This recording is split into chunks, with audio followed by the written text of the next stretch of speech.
চিত্রনায়ক বাপ্পি চৌধুরীর বিয়ের আলোচনা চলছে বেশ কয়েক বছর ধরে। 2023 সালে নায়ক জানিয়েছিলেন আরেক চিত্রনায়ক শাকিব খানের স্ক্যান্ডালের কারণে নাকি তার বিয়ে ভেঙে গেছে।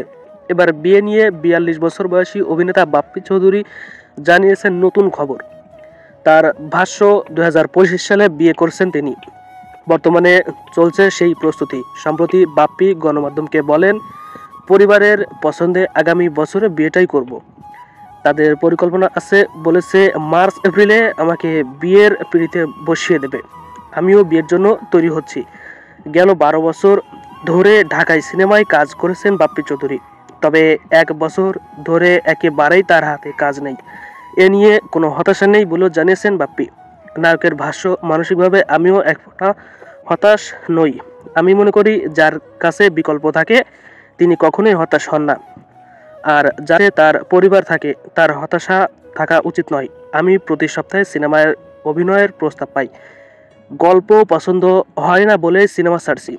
তাই আমার হতাশার তো প্রশ্নই আসে না। আগামী 13ই ডিসেম্বর প্রেক্ষাগৃহে মুক্তি পাচ্ছে বাপ্পি চৌধুরী অভিনীত চলচ্চিত্র ডেঞ্জার জোন।